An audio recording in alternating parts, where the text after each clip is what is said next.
Welcome to the Behind the Art Inspiration podcast, a sneak peek into the studio practices of all types of artists, conversations for artists and fans of art who are sophisticated and savvy. I'm your host, Caroline Karp. Let's get to it. Well, hello, everyone. Welcome to episode number 11 of the Behind the Art Inspiration podcast.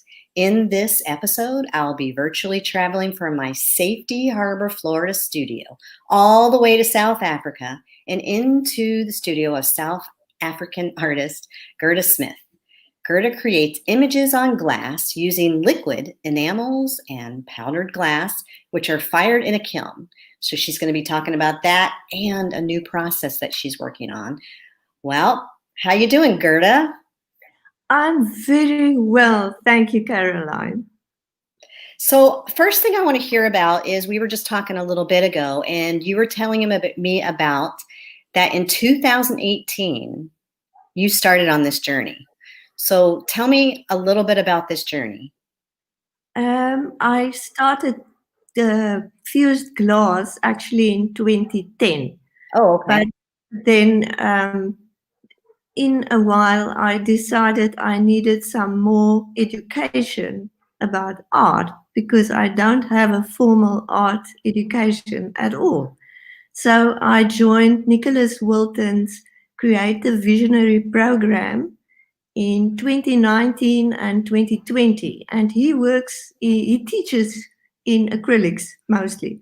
So that is why I started doing projects in acrylic as part of the course, but my main interest was fused glass.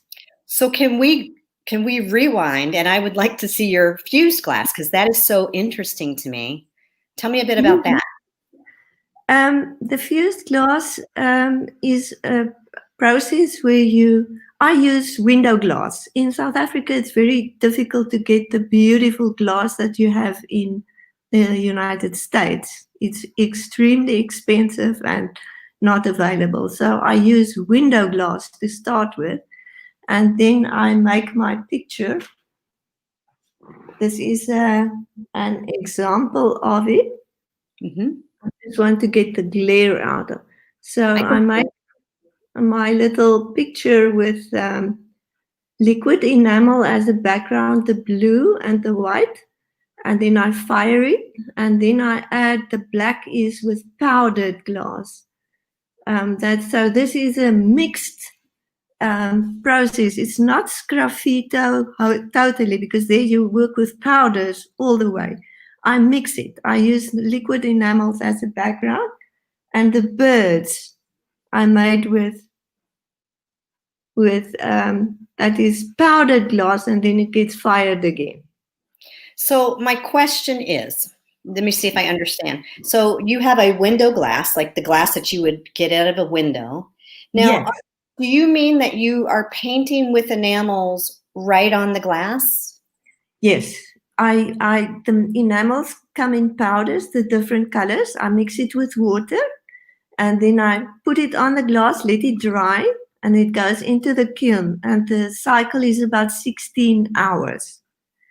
And then it comes out of the kiln, and then I work further. So sometimes it takes about 5 firings. It's not necessarily a two-step or a one-step process.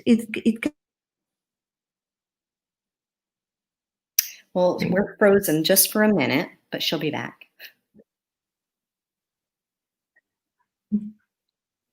Are you there?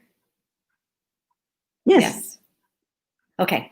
Let's see. So in the process, I'm assuming that you paint on one side of the glass, and then when you put it into the kiln, that side is facing up. Yes. Yes. Now, is it a separate process when you're putting the birds with the powdered pigment? Yeah. When the first firing comes out, everything is settled. So it's fused into the window glass. You can touch it, you can rub it, you cannot disturb it anymore. So it's like a new surface you work on. Then you can add some more elements. You can put some more enamels on it, or like I do my pictures with there's another one. Wow. This one is about 3 firings. So I first make the background, and then I did the sun and fired it again, and then lastly I did the birds. That is the powder part. And then it goes for a final firing back into the kiln. And what surface is that on? What surface are... It's all on window glass. You start with clear window glass. How did you get the lip on it, like the edge? With the firing, it rounds. It makes a round edge by itself, and this is 5 millimeters, so it's quite thick. It's Wow. 2 windows, 2 window thicknesses in one. And are we in your studio right now? No, the reception is not good. I'm in my lounge because of the internet reception. But Okay. I do have my kiln in another place here at home. I would, I'm sure that people watching also would love to see images of your studio. Yeah. And your kiln, and maybe part of your process, like in steps. Like that would fascinate me. Yeah, I do have photographs of, I usually take photographs of the process, yes. And where would we be able to find those? I will put them on Instagram because I'll have to take them out of my photo library. Okay. But I can make a little story on Instagram, maybe a few days in succession, showing how I do that. Okay. And since I publish this in a couple of weeks from now, how about I give you a message that says, okay, we're about to do this, and then we can do it at the same time as I release this. Does that work? Perfect. Absolutely perfect. Now, I want to dive into, you were telling me about where you live. Just a little, let us know a little bit about because I think what inspires your work is also your environment.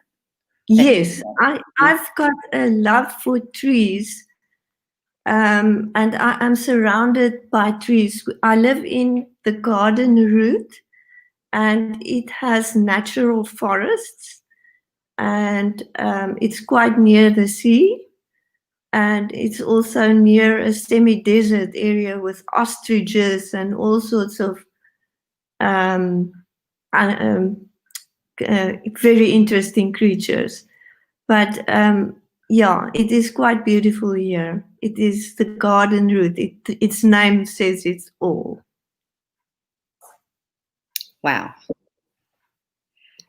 So then you were saying in 2018, you started to add a little bit more to your process, or the way that you show your work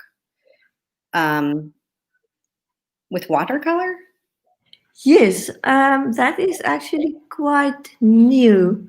Say 2020. I like the translucency of working with glass.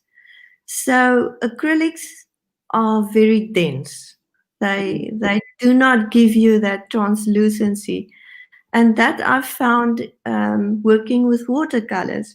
So I started a little series. This is of the latest ones of trees too. So there. She'll be back in just a second. She's all the way in South Africa, so it takes sometimes we have a little glitch in the internet, but I know she'll be back. But So there's another one of the hot sun in Africa. So I just love experimenting with the watercolors, and also water-soluble graphite, because that does all sorts of funny things, unexpected things, if you mix it with watercolors.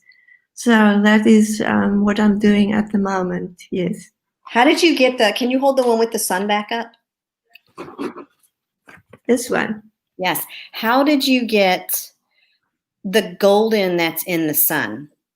That is mica powder. I use mica powder on some sticky the same stuff that you use to stamp with. Yes. Just the sticky stuff. It hasn't got a color. It's just sticky. So I used that to fix the mica on it, and then I used a spray fixative on top. So everything is sitting there where it's sitting. It's sort of the sealed surface. Yes. Do you have any more that you want to show us? There's another one. I think that one was on Instagram, but Yes. that is one of my favorite little trees. It's also Africa, and this one. This was one of the latest ones. There you can see the sun is doing something very interesting. Yeah. Yeah. That's a tiny little bit of silver and gold mica. And do I see a fence there? Yes. I love it. Yes, it's sort of going away in the distance. And you know those little birds that you have? In a few of my paintings, I have trails of birds like that. I love birds. It gives just a natural movement in the picture. Mm-hmm. I like things moving. So I like to express that movement with birds. You do it with the water, the sail, water, and the foam. I do it with birds mostly. Yes. So if people are interested in seeing more of your artwork, where can they find you? I know you mentioned Instagram quite a few times. Under Ladybird6 is my Instagram handle, and also on Facebook, Gerda Smith. And also I've got a website, www.expressionsinglass.co.za. And I'll put that in the show notes to make sure that that's there. I know that with our group that we have called the International Online Art Collective, that there's an opportunity for collaboration. If you were to think of a thing that we could collaborate on, what do you think it would be? Good question. Not glass. That is no. From me, I would love it to be something that I can use my watercolors or acrylics. Doesn't matter. And any nature theme would be fine. I'm very excited about that. Maybe we could fuse what's natural around me with what's natural around you, right? Yes. And have a meeting of sorts. Yeah. In creatures, I guess, because maybe some of our birds are similar, but maybe they aren't. You know what I mean? Yeah. No. Well, with me, there has to be a tree in it somewhere. Oh yeah, I love trees. Yeah. Yeah. I don't know if you've seen. I haven't been posting much of my work with trees, but I love trees. Yeah, I'm totally. To me, they are just so much inspiration in life. Like I put next to my drawings, standing tall, not giving way, swaying with the breeze. Instead of just resisting something, give way and bend. Like bamboo. Yeah, and not break. Right. The storm will pass and you will still be there. So it's something to take from a tree. Okay. Well, stay on, because I just want to tell everyone thank you for being here with us and watching and listening as I share. In March of 2020, I had a vision of starting the International Online Art Collective, which is a diverse group of artists from around the world, just like Gerda, who value the power of art to inspire, provoke, and heal. The power of this group is in connection. And from this, a podcast was born. First, I'm interviewing these artists and then branching out to all types of artists. And right now, you can see them on my YouTube channel, which is Caroline Karp Artist. And pretty soon, I hope there'll be like an audio podcast as well. And hey, I just want to mention that my next solo exhibition called sale, Souls and Sparkles, is coming up on February 20th. I hope I stick with that date. And what's so great about this, it will be virtual, so people can join me from around the globe, and it's another opportunity to gather together, yet apart, for a fantabulous cultural adventure. And if you want to come, I think that's awesome. Message me your email, and I'll add you to the list.